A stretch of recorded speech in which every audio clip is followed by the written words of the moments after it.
The year is 2007, and young Reed tells his class during career day that he wants to be the first person in history that can teleport himself. In fact, his very high IQ is allowing him to build a teleporter in his garage. The teacher scolds him and says he's failed the assignment for not being realistic, so a disappointed Reed goes back to doodling equations in his notebook. When Ben is called next, he can't help being curious about Reed's work. Later in the evening, Ben is trying to escape his brother's terrorizing and comes outside to his family's salvage shop, where he hears a weird noise. It turns out that Reed is looking for a power converter, which he needs for his teleportation machine. If Ben lets him have the piece, he promises to show the invention to him, and Ben accepts. Moments later in Reed's garage, Ben helps Reed finish the machine. They put a toy car on it and Reed activates the machine, which causes their surrounding to shake and the power to fail. To their shock, the toy successfully disappears and only leaves a few rocks behind. 7 years later at the school's science fair, Reed and Ben present an upgraded version of the teleportation machine, which can teleport things away but also bring them back. Reed borrows a toy plane from a kid and does a demonstration, effectively making the plane disappear and then return covered in sand. This causes a power surge that destroys the glass of the basketball ring. Unfortunately, the teachers think they're doing magic tricks instead of actual science and disqualify them. However, Dr. Storm and his adopted daughter Sue are also in the fair and Reed's machine got their attention. Storm works for the Baxter Foundation, a government-funded research institution. He reveals his team has also sent things to other dimensions but they haven't managed to bring them back, which means Reed is ahead of them. Reed is surprised to hear this because he had thought he's been sending things to other spots on Earth, no other dimensions, so Sue shows him a test tube containing sand matching what's on the plane. The institution has analyzed the sand but it doesn't match any particles on Earth. At that moment, Storm offers Reed a full scholarship at the Baxter Foundation. The next day, Ben helps Reed move into the foundation and gives Reed his utility Swiss knife as a present, saying this is where Reed truly belongs.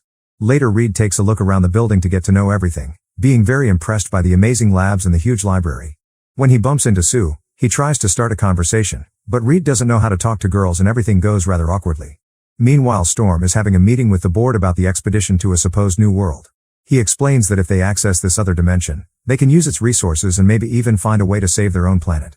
But after reading the reports, government scientist Dr. Allen notices the name Victor Von Doom and doesn't trust it because the last time Victor worked for them, he burned all of Storm's data servers before leaving him. Allen's willing to give him a second chance because Victor has a lot of potential and was the one that created their version of the machine, but Storm must promise to supervise him closely. After the meeting, Storm goes to see Victor and tries to recruit him back. At first, Victor declines, but he changes his mind when he hears Reed managed to bring things back and that Sue will be part of the team. Back in the labs, Reed and Sue are working with a team of scientists to make a bigger version of Reed's machine.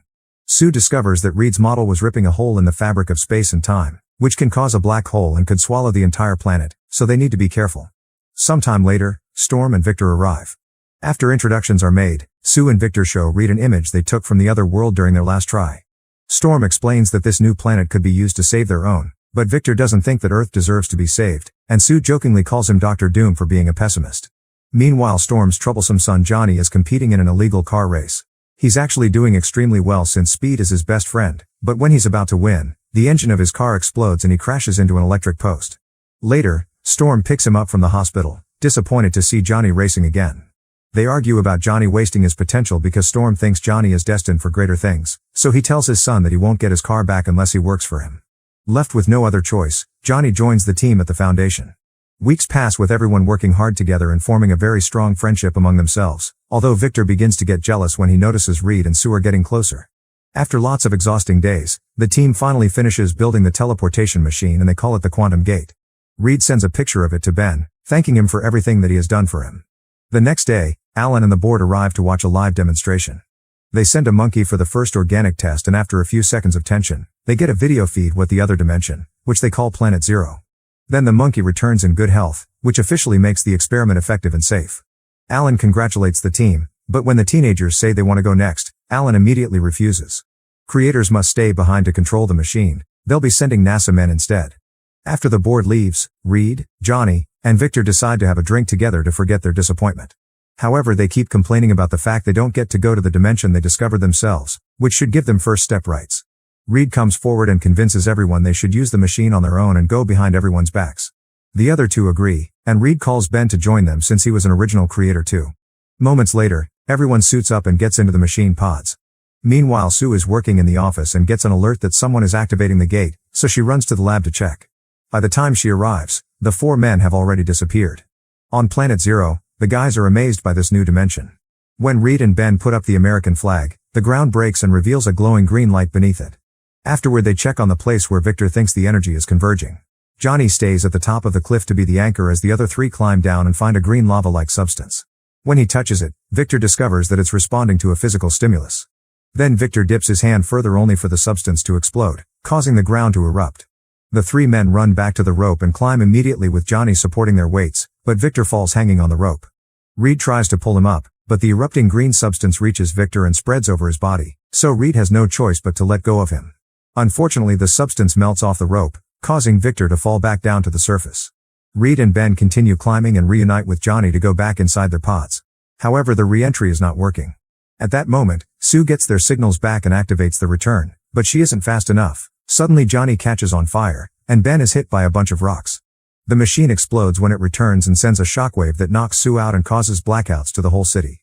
When Reed regains consciousness, he immediately sees Johnny burning and Ben caught under the rocks. His own legs are caught under a pillar, but Reed begins crawling anyway, thinking he can get out. However, when he looks back, he sees his legs unusually stretching and he passes out. The next day at Area 57, the scientists are doing experiments on Reed to test his stretching abilities. Whenever he wakes up, he gets too emotional and the scientists put him to sleep again. Storm comes to see his children and discovers Sue shifting in and out of the visible spectrum. Johnny is still burning and when he wakes up, he panics and releases an explosion, making Storm feel pity for him. Sometime later, Reed wakes up again and hears Ben calling for help. He immediately decreases his arms to escape the bindings and crawls through the vent until he finds the room Ben is at. To Reed's shock, he sees Ben has turned into a human rock. At that moment, the whole facility is alerted of his escape, so after promising Ben that he will figure out a solution, Reed escapes the facility alone, easily using his powers to stop any guard that gets in his way. Afterward, Alan visits Ben and manipulates him into thinking that Reed has abandoned them.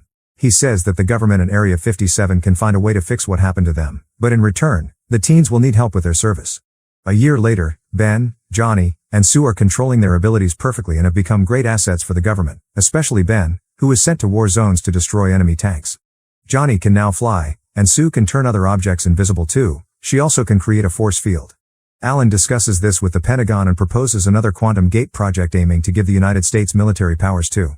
At Area 57, Johnny and Sue argue about what they should do with their abilities. Johnny wants to use his powers for something useful like going on missions like Ben, but Sue doesn't want to be treated as a tool and thinks they should wait to be sure they can be fixed as promised. Sometime later, Alan arrives with agents from the Pentagon and shows them the quantum gate. The generals agree to give their support to the project, but only in exchange for using Ben and Johnny more on the field. Storm hears this and doesn't like the idea of the government using any of his children as weapons, so he talks to Sue and tells her they need to find Reed quickly since he's the only one that can make the gate work and get a cure. Sue immediately begins tracking Reed's moves on the internet to find a pattern. She discovers that he has been collecting scrap metals and always keeping himself updated about Ben. Now she has to patiently wait for his next move. Meanwhile, Reed keeps on buying metal scraps while using his power to change his face every time so security cameras won't recognize him. He's been collecting parts to build a new gate, but the next time he logs in on his computer, Sue manages to track him down. Using Sue's intel, Area 57 sends a team to capture Reed, but they accidentally trigger his security system.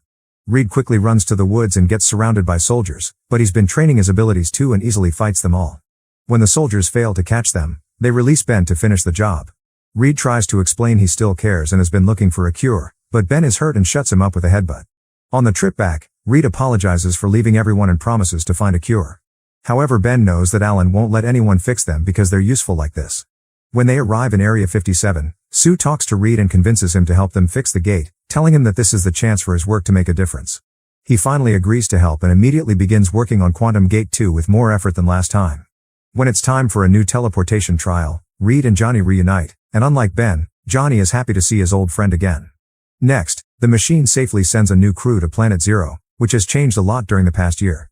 Suddenly they're shocked to see a human shape approaching. It turns out to be Victor, who somehow has managed to survive all this time here. Alan orders the crew to bring Victor back and he's immediately sent to an examination room. When they look at him more closely, they discover that his suit is fused with his body and the green light can be seen underneath.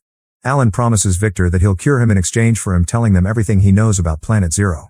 Victor explains that it was the place itself that kept him alive and gave him immense power. Then he snaps and uses his newfound telepathy to kill everyone in the room.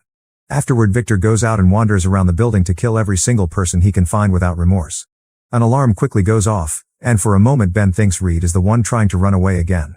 Johnny is on his guard and accidentally hits an invisible Sue, Then the siblings go looking for their father. At that moment, Victor is trying to go back to Planet Zero and Storm is trying to stop him. By the time the siblings arrive, they have to watch how Victor mercilessly kills Storm. Then Reed and Ben also arrive and try to talk Victor down, but Victor simply telepathically shoves them away before finally entering the machine and returning to Planet Zero. There he starts overloading the quantum gate to create a vortex that will pull everything from Earth to the other world. A furious Johnny flies to the portal to Planet Zero, and Sue creates a force field around herself and her two friends to follow him. Seeing how the vortex works, Reed deduces that the matter from Earth is being converted into energy, and the only way to shut it down is to stop the source itself, which is Victor. Johnny and Ben attack separately with all their might, but Victor can easily beat them down by barely lifting a finger. He covers Johnny with smaller rocks and mud to kill off his fire and attaches bigger rocks to Ben, making it impossible for him to move. Meanwhile, Sue creates a massive force field that prevents the debris from Earth from falling into the quantum gate. Noticing this, Victor sends sand and small rocks to detect where Sue is hiding. The particles overwhelm her force field and the extra weight causes her to fall. Then Reed attempts to talk Victor out of it again, but his only answer is to ask Reed to call him Doom as he spreads the green substance over Reed's body in order to make him loose like old rubber. At that moment Sue recovers and tries to attack Victor directly, but he just pins her down using his powers. Seeing his friends on the brink of death, Reed gathers his strength and regains control of his body, which allows him to attack Victor and throw him off a cliff. It only takes a few seconds for Victor to rise again, but this time Ben is waiting for him with a huge rock that he throws as a distraction. Then Sue traps him inside a force field, which Johnny fills with his flames to burn him up. Victor uses his powers to break Sue's force field, but Reed comes after him next to fight him hand to hand.